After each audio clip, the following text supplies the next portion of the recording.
I want to jump in. This is Real Talk Part 2. Real Talk Part 2. And Jamie and I were going to tag team, and we'll see how it goes. If you notice, I'm very strategic with this tag teaming. I always go last. So that way, whatever she said about me, I can clarify. Okay? So we're going to do that. We're going to do that same thing. I want to jump in. I want to go to Matthew chapter 7. Matthew chapter 7, verse 24. We're going to read in the Message translation. It's paraphrased translation. We started in the beginning of this chapter last week, and this week I want to go to the end of the chapter. Matthew chapter 7, verse 24 says, "These words I speak to you are not incidental additions to your life, homeowner improvements to your standard of living. They are foundational words, words to build a life on.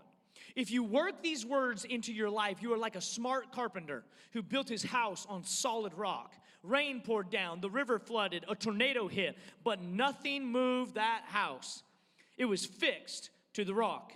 But if you just use my words in Bible studies and don't work them into your life, you are like a stupid carpenter who built his house on the sandy beach. When a storm rolled in and the waves came up, it collapsed like a house of cards." See, this is my concern with our relationships. It's not that we don't make friends, it's that friendships don't last. It's not that we don't get married, it's just that marriages don't last. It's not that we don't love our kids, it's just that relationships don't last. And we talked about this last week. We are moving. The reason we're talking about this is because we believe in relational equilibrium, which means a balancing out, that my relationships in my life are successful, thriving, and balanced. Doesn't mean I don't go through things, but I find a relational equilibrium in the place of those relationships. Today, we want to talk about being intentional. A lot of times I think people maybe assume that a marriage or that a relationship is just going to be amazing without making it amazing. Your house, your relationships, your marriage is what you make it. I think sometimes we think, if we just switch out the friends, then this friendship's going to be better. No, the friendship has dynamics that we have to learn and have to be intentional about. Intentional means done on purpose or deliberate. Let me just ask, just about threw my iPad there. Let me just ask you this. It's going to come through the screen in Wiley. Let me just ask you this. How deliberate are you in your relationships? Man, we're friends because we like the same things and we just click. That's great, and it'll last for a little while. But true relationships that have longevity are relationships that we have to be intentional about. When I moved from Washington to Texas, the relationships that lasted, the move, are only relationships that I was intentional about. There's a lot of people that I'm not in touch with anymore that I used to be in touch with, used to be friends, just by nature of moving geographically. But there are some relationships that were closer than we were before because we were intentional about them. I remember the first time, and we're up here together, so I got to be careful. But I remember the first time I really started getting intentional with Jamie. And I was at the gym, just working, Physical training is of some value. So, I just in there cutting it up. And so working on that temple, know what I'm saying? And so anyways, curls for the girls, and at that point it was girls, plural, but that day it became singular. And so I'm in there, I'm curling. I can see in the front, like I saw Jamie come in, and I'm like, oh my, this is my moment. Here she is. And so she, I threw on a couple extra weights, grunted extra loud, and she walked right by. Didn't even look in, didn't even see me. So I thought, I need to grunt louder. And so she just happened to walk back by, and I'm, try to get a good grunt in. And she kind of looks over. I'm like, oh, hey, you're here? Oh, hey. Assuming the will of God has now brought us together here at the gym. And I'm like, oh, you work out, I work out, same passions. We should be together. And I'm like, that's crazy. I didn't know you work out here. And she's like, I don't. I just came to tan. I never lifted a weight a day in my life at that gym. Not a day. Yeah, so that's the day, though, I decided, even though, it was a little disappointing on the weight side, that's the day I decided I'm going to be intentional. Now, I'm going to tell you, she went overseas, and we corresponded long distance for a long time. The only way that happened was to be intentional. And I want to talk about today, as we dive into this, I want to talk about intentionality. I want to talk about being deliberate in the relationships that we have. This text in Matthew chapter 7 is speaking about putting the words of God into practice. It says, build your house on the rock, and a lot of people focus on building on the rock, but what it's saying is the way you build on the rock is by putting into practice what he said. You have to be intentional. I found this article in the New York Times. It said, friends are supposed to be good for you. In recent years, scientific research has suggested that people who have strong friendships experience less stress. They recover more quickly from heart attacks, and they are likely to live longer than the friendless. They're even, and I don't know about this, they're even less susceptible to the common cold, studies show. It's important to have friends. We know this, but we're going to go to a little bit more reliable source. Ecclesiastes chapter 4, verse 9, it says, two are better than one because they have a good return for their labor. If either of them falls down, one can help the other up. But pity anyone who falls and has no one to help them up. Proverbs 17:17 says, a friend loves at all times, which that'll preach in and of itself. It says it'll preach it, or a friend will love it all times. And a brother is born for a time of adversity. The text tells us that the key to building your house on the rock is by putting these things, these words, into practice. Listen to what it says. It says, these words I speak to you are not incidental additions to your life. I'll take a couple notes. Oh, yeah, that's great. Inspired. He says, no, these are not just homeowner improvements to your standard of living. These are foundational words. Foundational words you can build your life on. God's plan for your relationships is for those relationships to be built on the rock. Not a house of cards, not one here today and gone tomorrow, but lasting, strong relationships. And the only way you can do that is by being intentional. And so we want to talk about a couple areas that you need to be intentional in. And the first area is that you have to have intentional effort. Intentional effort. One of the ways that we really prioritize and have some things we decided to have intentional effort on within our relationship, our family, our friendships, here at the church is we are very intentional about communication. And communication is important. We all know that. We all learn that in premarital counseling, and we all hear this in personality tests. And it is a cliche, but most cliches are cliches because they're so very true, right? We say them all the time. Just because we hear it all the time doesn't make it less true that communication is the backbone of any healthy relationship. When communication starts to deteriorate, people grow apart. We get vain imaginations. You ever thought somebody like hated you and they were just having a bad day? But you could have gone for the next 2 years thinking they hate you when they just didn't smile because they're going through something, right? So we all have been there where we just are angsty, right? Just the angst is taking over, and then we talk about it, and you're like, oh, everything's fine now, right? When we were youth pastors, teenagers, right? It's like one day, like, they're unfollowing each other, and this is over, and the next it's like they're besties again. Because when you talk about it, right, we feel better about it. But the thing with communication is we have to prioritize it, and we have to be intentional about it. And being intentional in communication, especially when it comes to conflict situations or things that need to be communicated within families or relationships where we have to say something hard, what communication is saying, and this is what I think we have to get in our heads, is I value you enough. I honor this relationship enough to make myself uncomfortable and tell you, you hurt my feelings, or are you upset at me, or whatever the case may be. And so we have to be intentional in our relationships, and by being that, we really show people that we value them. The problem, I think, a lot of the times is some of us are over-communicators, right? And then some of us are under-communicators. And so the under-communicators who relate with me, you have a really hard time saying words, knowing what you feel and then saying it. It's a challenge. That's okay, but if you're married, if you have a friend, if you've got kids, it's unacceptable for and I can say this because I'm talking to myself, preaching to myself. Dustin gave me this one on purpose. It's unacceptable, real talk. It's unacceptable for us to not be willing to grow in that area and learn to figure out what's going on and say the words to their person. Now, the over-communicators need to learn at times how to let some things go, because there is a verbal vomiting that's happening on everyone that you know, and they can't handle it. And you feel better, and they feel like they want to go sleep for a week after being with you. And so over-communicators need to just, at times, let things go. You don't have to tell everybody you've ever forgiven that you forgive them.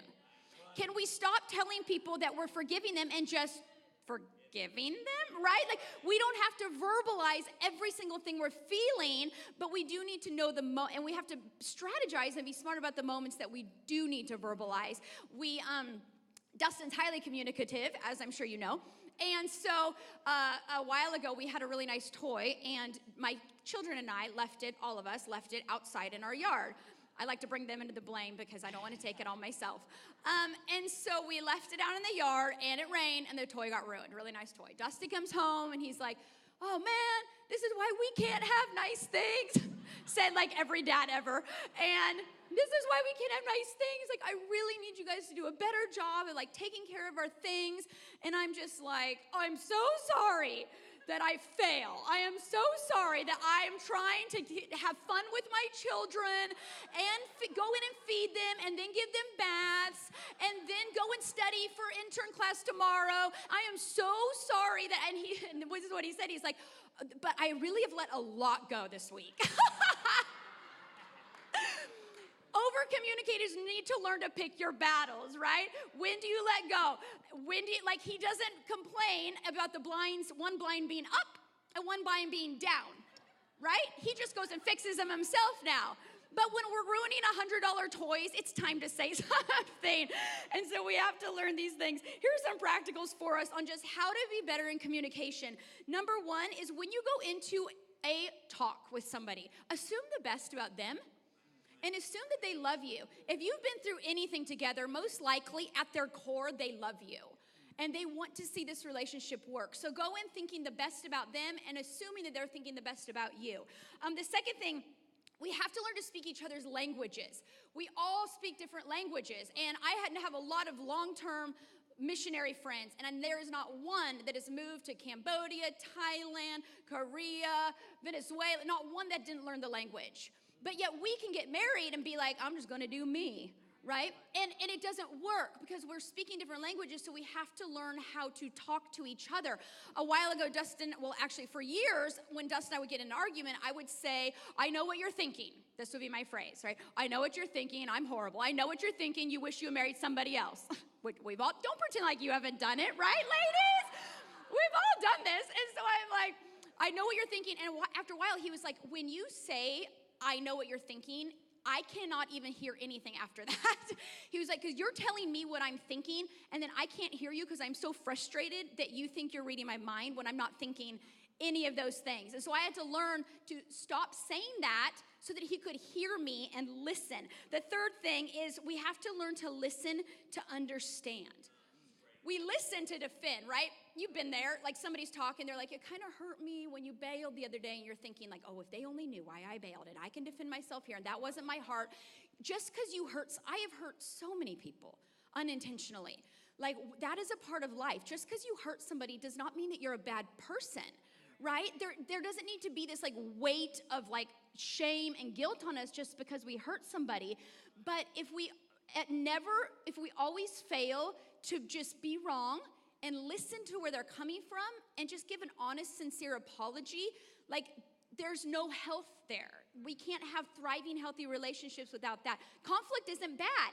If you have been walked with anybody for more than 2 years, if you have not had some point of conflict, somebody's burying something, most likely, because it's normal, it's healthy. We just have to learn how to have it. The second thing we're very intentional and effort on is affirmation. We try to be a very affirming family, a very affirming friends.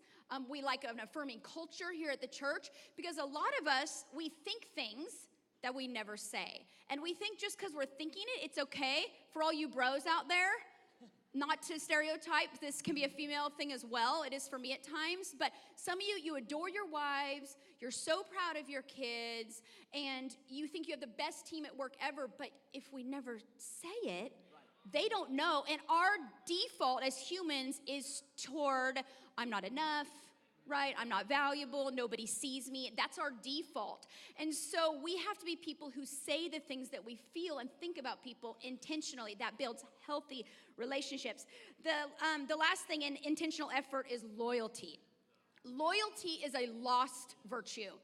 Loyalty, you could line up 100 character qualities for me, and if I could pick one in a friend, a spouse, kids, loyalty. That's it. Because if we can see each other through things, like, people don't have that in our culture. We're taught in our culture, like, bail for better opportunities, ditch them for that, right? Like, somebody fails here, makes a mistake here, and we gang up. There's such a sense of just, like, sell each other out, get to the top.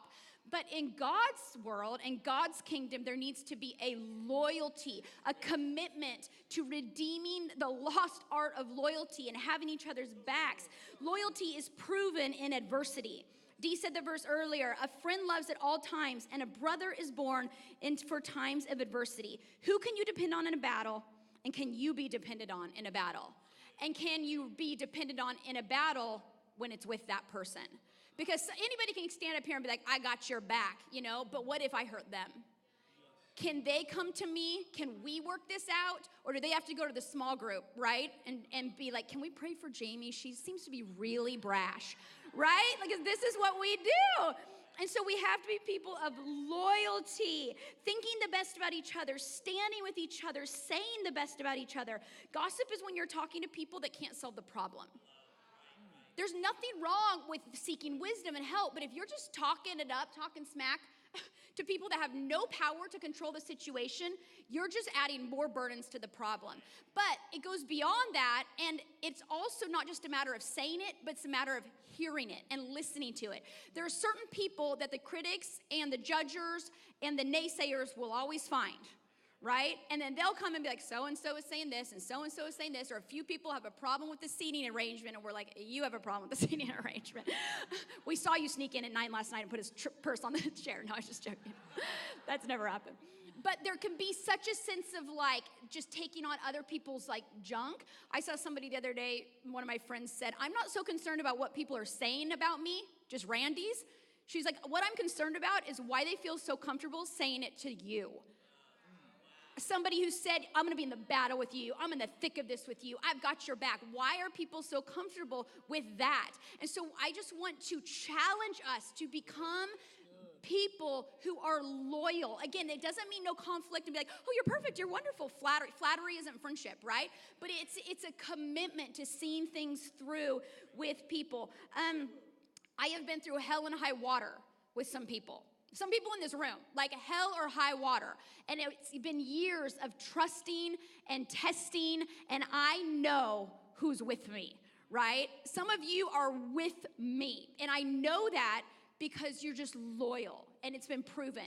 So I just want to challenge us to redeem loyalty in our marriages, with our kids, have our kids' backs, have each other's backs, loyal to God. It's such an important quality. And I think with loyalty, and this is where we're going to come back to multiple times today, is the only way you can really be loyal is if you're intentional about it. Accidental loyalty isn't really loyalty. Accidental loyalty usually is a result of agreement. Loyalty is seen when there's a disagreement, when there is a break, when there's a breach, when now we have to get our minds around something. If someone said something, accusation, that's really where loyalty is seen. The second thing you got to be intentional about, and this is kind of a bad word in relationships, but you have to be intentional about compromise. Intentional compromise. I like to say accidental compromise is usually manipulation. Intentional compromise is where both parties give. Accidental compromise is that I am forced into compromise to keep you. That's not a good situation. Intentional compromise says we're both going to give to make this thing work. Flexibility bends. Rigidity breaks. And we have so many people that are so rigid, like it's impossible for you to be wrong. It's impossible for you to lose an argument. Did you know that arguments are not supposed to be won or lost? That's not the point of the argument. This might help you right here. You can take this one home with you. Like this, the point of your argument on the way to church today maybe, you know. Been there too, real talk. It is not about who won and who lost. I told you to use Google Maps. You told me where you were going, and you're back and forth. There is. I saw a lot of elbows start to fly. Is driving an issue with you too? We have to find out that communication or understanding is the goal. That both parties are in it to give. This is what John says, John chapter 15. He says, greater love has no one than this. Just gotta set the standard really high. To lay down one's life for one's friends. So in your relationships, this is a question you can be asking yourself. If you're frustrated, if you're upset, just ask yourself, am I laying myself down? Am I laying myself down in love for this friendship? We talked about this last week because most of our perspective is, what are they doing? How are they serving me? Did they remember my birthday? Did they this? Did they this? And it's very rarely, am I being intentional? Am I being deliberate? Am I giving? And I'll say it this way, a healthy relationship is when you and your partner both welcome putting up with the temporary pain of personal change for the greater gain of personal growth. You know what? I'm so grateful, and I have not been grateful in the process, but I'm so grateful that Jamie and I are different. I have learned so much about me, about life, about the Lord through this relationship. And you know what? I used to have a real problem, like being wrong, ever. Like losing, ever. Like I had to stop playing City League basketball because I was losing my testimony. You know, it's like I had a softball incident right when I moved here. Pastor Steve came to the game. Pastor, you're going to remember this. And I made a couple errors. I was about losing my mind. Threw my glove on the field. Was yelling at the umpire. Next week I go to IHOP. Guilty pleasure. You know, grab some pancakes. And manager walks up to me and he goes, "Hey, I remember you." And I'm like, "Oh, from where?" And he goes, "Oh, softball." I said, "Who? Oh, really? Did you play?" And he goes, "No, I was the umpire." "Oh, I'll take another order of hotcakes, please." Listen, we're so high-strung, high-wired, refuse to lose that we're actually losing something more important. Listen, I can't be so right that I lose this. There has to be flexibility. Flexibility bends. The problem with manipulative relationships is they require you to break, not bend. But every good, thriving, healthy relationship will take giving on both sides of it. A healthy compromise benefits both parties. That's how you can gauge it. If a healthy compromise only benefits me, that's not a healthy compromise. A healthy compromise is where we both come together and say, let's get our heads around this together. Let's find out what you're saying. Okay, I'm gonna understand what you're saying, what you need, and we're going to meet in the middle. Compromise requires both parties. Sacrifice requires one. And I'll say this about relationships, you're gonna need both. There are times where you sacrifice. It requires one person. Sacrifice. I'm going to sacrifice for my friend. I'm going to sacrifice for my spouse. Compromise, that place of equilibrium in your relationships, is where both parties are now deciding, I'm going to give.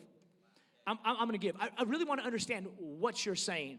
I remember we kind of went through this epiphany years ago in our marriage. Jamie mentioned it last week, where she really understood what I was saying. And she's like, I think you're right. But it was at the same time that we were kind of both understanding each other. They're like, wait, we're not always right. I can see where you're coming from. I can see why you would be upset about that. I can see why you would say that. That place of healthy compromise is actually a beautiful place. The problem is that most people think that they can't lose a battle without losing themselves. If I lose, then they're going to manipulate me. If I lose, then they're going to take over. No, you still have to have a strong hold on you and your identity and who you are, but you can lose a battle without losing you. It's okay. You can be wrong and still be respected. I think there were some parts of me that if I'm wrong, then she's not going to respect me. If I'm wrong, so I would never give in. Sometimes we know we're wrong, and we just won't give in. You ever been around those people? You know, it's like, hey, I think you were wrong. You can prove it to them, and they're like, no. It's like, what was that? It's like, what? That was them saying they were wrong. They can't actually say it. It just comes out in this verbal grunt. Sir, were you wrong or not? Okay, we got to give up on this guy. We need to learn how to just say, you know what? I was wrong, and I'm sorry. I have more respect for people that can come and say, we just talked about this in our staff meeting last week. I have more respect in people that can say, hey, you know what? I messed up. I was wrong. It gives you a place of trust because nobody can be right 100% of the time. And if you claim to be that, then you're discredited because I can't trust you because nobody's right 100% of the time. But if you can drop that wall and see that, you know what, sometimes I'm wrong. My way is not always the best way. My idea is not always the best idea. The way I load the dishwasher, it is the best way. It's the right way. We're still working on that one. We're still working on that one. Intentional compromise. The third one, and this is where we'll close today, is it has to be intentional courage. If you've been in any type of relationship, you know this. It takes courage. It's not accidental courage. It's intentional courage. Yeah, one of the areas that we really try and be intentional, and it takes a lot of courage, is trusting again. I used to be a very trusting person. I could be sitting next to a demon and torches and be like, they're wonderful. Like, they're so fun and they're so nice. Like, I trusted everybody. And then life taught me, like it taught you, that people can't be trusted. And so when we stop trusting, we put up walls, we alienate, and we say, nobody's ever gonna hurt me like that again. So now I have to be very intentional to trust people because, again, default now is, nope, they did it, so they're all gonna do it. She did it, so they're all going to do it, which isn't true. It's not true, but we think it is. Broken trust will always try to lead us to self-preservation and cynicism. And if we go into self-preservation and cynicism mode, then we never let anybody in. But if nobody ever gets in, we have no intimacy and we have no real relationships, which is what we really, really crave. Years ago, I had a break in a very close relationship of mine, and it was very painful. It was very traumatic. I had caused some hurt that I wasn't aware of, and I tried to make it right, and there was no making it right. And I lost a relationship, and it was really difficult for me, and a really difficult season. And this person she used to be an intern. And we were very close. And so what happened was, when this happened years ago, I was thinking, oh my goodness, like I gotta protect, my heart can't, right, go through this again. And so we're on our way up to the new class of interns that just came in. We're on our way up to their retreat in Broken Bow. And I remember we're on our way, and I'm seeing all the new interns' faces, and I just feel and I know you've probably felt this, I just feel myself go, oh, be careful. Don't trust them. Don't open up to them. Don't let them, right? Because one, it hurt me. We have got to, as a church, stop letting one person who did this, or two people who did this, rob us of our future. The 30 interns that were waiting for me didn't deserve to be robbed of a relationship with me, nor that interns bring so much life to me. If I had closed up from them, I would have sealed off a part of my life that God was trying to bless me and heal me through. But if I don't have courage to say, I'm gonna trust again, then I'm just alone and by myself. Mistrust is a signal that we need healing. There's nothing wrong with being broken in areas. But God wants to heal us. He doesn't want us to walk around wounded and cynical and just self-preserving and thinking everybody's against us. He wants us happy, healthy, whole. It says in Ephesians, I think, firmly rooted, grounded, built up. That's the goal of my life, but that doesn't happen when I shut down because of the one or the two that hurt me. We've got to be people who stop letting our past rob us of a future that God has for us if we can break through the area of trusting again. It's good. And I think along with trusting again, there comes a trying again, right? There's this trust side, but there's also this just trying relationships again. We get hurt, we got broken trust, and now there's this like, I don't even know if I'm gonna try again. I don't know if I'm ever gonna love again. I don't know if I'm ever gonna open my heart totally up again because I've been wounded so many times.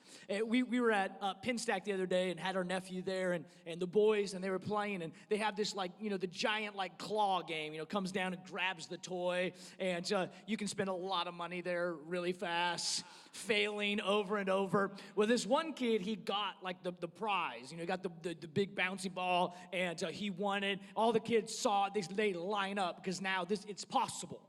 And so they all line up, and they're all doing it. And this is what's really interesting, that every time they missed, they would adjust and then try again. They would never try the same technique over again without adjusting. And I think this is the key to trying again. We're not just saying, you know what, switch out partners and then try again. Because you have to change you. You've got to adjust something or you're going to get the exact same results. I talk to marriages all the time that really feel like, you know, they've gone out of one marriage and they're about to jump into another one just like this because they think that the difference of the partner is going to make the difference in the marriage. The difference in the marriage is going to be the difference in us. That's what's going to make the difference. You're the relational dynamic that needs to change. I'm the relational dynamic that needs to change. And when I change me, let's say you've come out of a bad marriage and you're looking to go into another marriage. That marriage is going to be different, not just because that person is different. It's going to be different because you're different. And that you walked into it differently, and that you loved differently and served differently. And this is the reality. Relationships break. This is the reality. People break trust. That's what it is. But we cannot, just like what Jamie said, we can't let broken trust keep us from the value of the relationship on the other side. And this is God's plan for each of us, to walk in a relationship that has equilibrium. All our relationships to be balanced, to have equilibrium. Trying again, there's a little equation I wrote. Trying again plus adjusting method equals eventual success. A lot of people just try again. Try again, try again, try again, try again, try again, try. If you don't change, you're going to come up with an empty claw. If you're going to take hold of something, you've got to try again. You have to have the intentional courage. I'm going to love again. I'm going to trust again. I'm going to try again. But I'm also going to do it differently.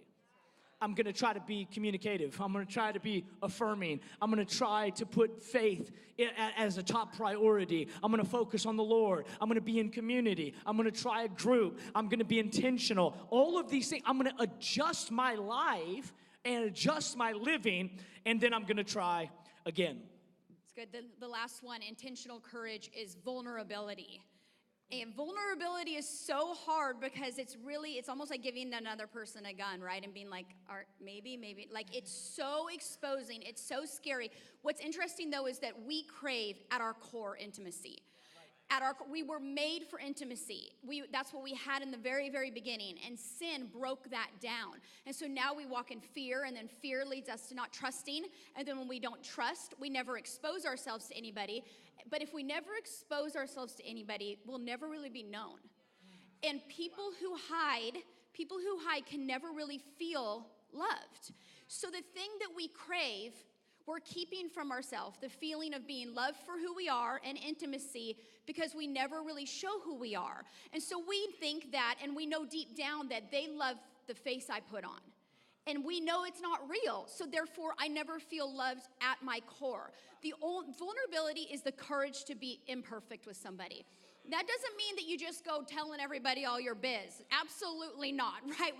There are safe people, there are unsafe people. There are good situations for that, there are bad situations. But everyone needs somebody. Pastor Steve's wife, Lisa, she knows the good, the bad, the ugly. I could tell her anything. She will love me. To the day I die, she will love me.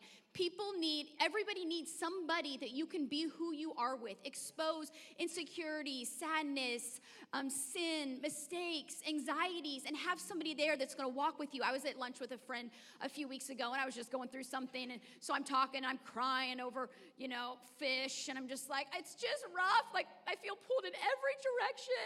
I can't be enough for anybody. Like, my kids are eating bad. We're barely sleeping. Like, just going through it, right? Like, I would need to play more with my kids, but I also got to, do good at the church.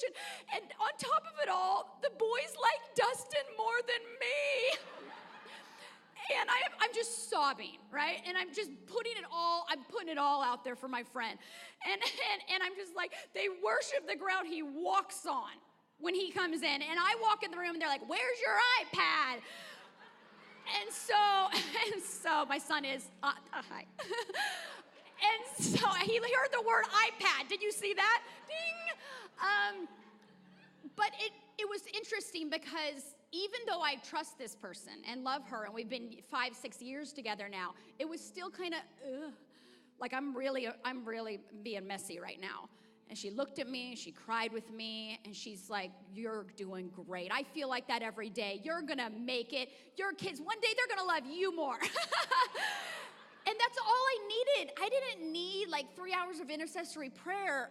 I needed to get it out to somebody that's trustworthy. And so we have to be people who find people that we're willing to be vulnerable with. And this church is the best place I have found. Yes, it's amazing. It's good. Such good people it's good. here. It's good.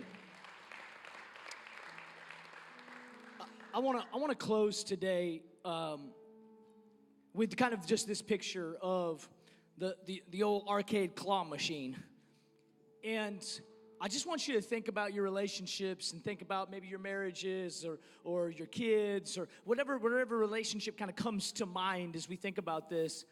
And no matter how many times you've come up empty, God's plan for you is to take hold of something maybe that you've never had, maybe that you've never experienced, maybe an intimacy that you've never even known. I don't know what it is, but I know this: God desires it for you. Not just for you with others, but for you with Him.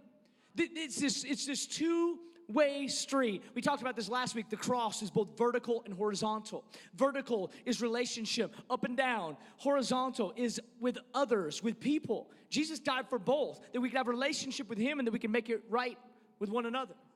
You know, the Bible says this. It says, His disciples are talking to Jesus one day, and they say, how many times should we forgive? You know, like once or twice, maybe 3 times. Jesus says, not just 7 times, 70 times 7. Jesus is saying you should forgive as many times as you need to forgive. You should just forgive. Well, they have reached the limit. I'm never going to forgive them. No, you can put a boundary up and still forgive. And I think that because many of us, we've spent effort and we've spent resources on empty claws. We never got the prize that we wanted. We give up. And our really assignment, we feel, is in these couple weeks of talking together, is to just get you to believe big again for your relationships. To get you to believe that you can have a better life, a better friendship than even what you have. Maybe some of you are feeling lonely even today. I want to encourage you, challenge you to just ask the Lord to send you someone. The Bible says there's a friend that sticks closer than a brother. If there's somebody there, I just need to find them. And maybe you just need to ask the Lord to help me identify who this is. So I don't know what you came in with, what you're dealing with, but if you're feeling like you've come up empty on some relationships, I just want you to know there's hope. And that if you are consistent in trying again and adjusting the method, one of these times you're going to take hold of an intimacy, a friendship, relationship equilibrium like you've never had before. And I believe it's lying on the other side of your intentionality. Saying we're going to do this. It's not going to happen by accident. This is what the scripture says in our text. It said in verse 26, but if you just use my words in Bible studies and don't work them into your life, you're like a stupid carpenter who built his message just says it, who built his house on the sandy beach. When a storm rolled in, the waves came up, it collapsed like a house of cards. Too many relationships, too many marriages, too many friendships collapsing like house of cards. Why is the text saying they're collapsing? It's because they're not built on the rock. But how do they build on the rock? The way they build on the rock is by putting the words into action. Maturity is not knowledge. It's not information. Maturity is application. It's taking what you know and then applying it. So I just want to encourage you, try again.